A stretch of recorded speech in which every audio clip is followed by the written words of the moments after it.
pero meron na tayong mga nakausap na transport service entities na nagre-request ng fare increase.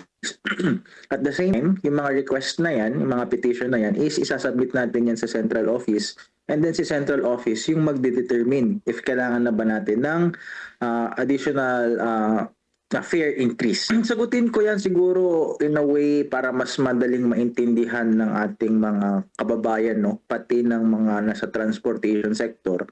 Yung nang ikukumpara ko yung nangyayari sa Middle East, parang earthquake siguro. Dalawang klase ng earthquake. Earthquake na magnitude 10 pero maglalast lang siya ng 3 seconds. Tapos yung isa naman magnitude 3 pero maglalast siya ng 2 oras. So if tatanungin mo ako kung ano yung mas impactful doon, sabihin natin yung mas impactful doon is yung magnitude 3 pero magnitude 3 pero yung tagal niya 2 oras. So ganoon din yung pag-aaral natin na ginagawa natin sa pag-increase ng pasahe, no. Yung sa Middle East, hindi natin control yon, but we can do is to prepare kung ano yung mangyayari. So, right now, the best thing that we could do, the best effort ginagawa talaga natin is binibilisan natin yung pag-release ng fuel subsidy para sa mga nasa transport, mga kababayan natin, lalong-lalo na yung mga nasa transportation sector. Ngayon, when it comes to fare increase, like what I said, pinag-aaralan niya ng mabuti based doon sa nangyayari yun yung last resort natin to address the concerns of the high fuel. Yes, dumadaan sa aming opisina. Nagbibigay kami ng listaan sa central office ng fuel subsidy at din sila yung nagre-release ng fuel subsidy.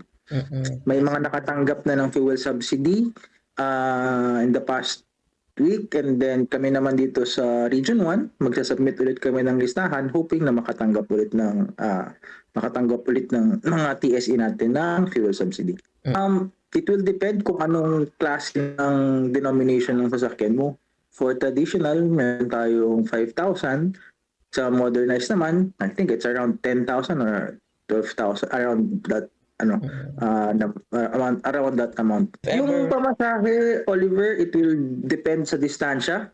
Tsaka kung ano yung klase ng at saka kung anong klase ng utility vehicle yung ginagamit. Right now, tinitignan natin na presyo ng langis is, if we look at yung mga nasa gas station, umaabot na ng 70 plus. So hindi natin ma-determine now kung ilan ba yung ilang piso yung akyat ng pasahe. Kasi pag-aaralan pa natin yan. Tsaka yung presyo ngayon ng langis, it's very fluctuating. Diba? Biglang tataas or mag-stabilize, tapos tataas na naman, bababa. So, we will have to study. There is no amount yet if there is fare increase. Yes po, RD. RD, may manatatanggap din po ba tayong mga reklamo ng mga pasahero ng dagdag singil sa pamasahe ngayong may mga ganitong issue tayo ng dagdag Currently, wala pa. But ini-encourage ko po yung mga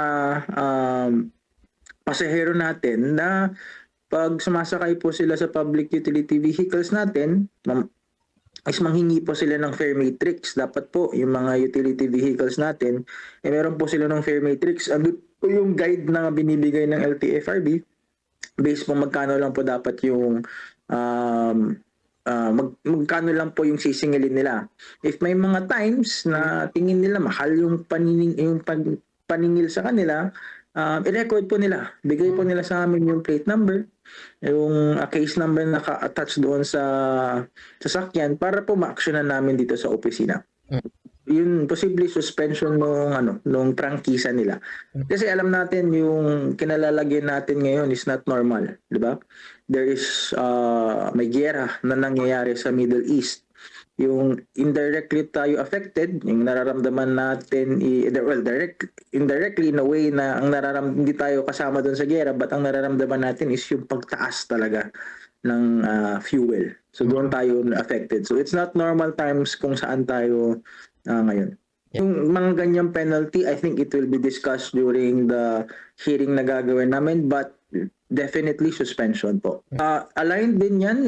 Simula, actually lumalabas na kami ngayon. Ang ginagawa natin, nagche-check tayo ng prices sa mga gasolinahan.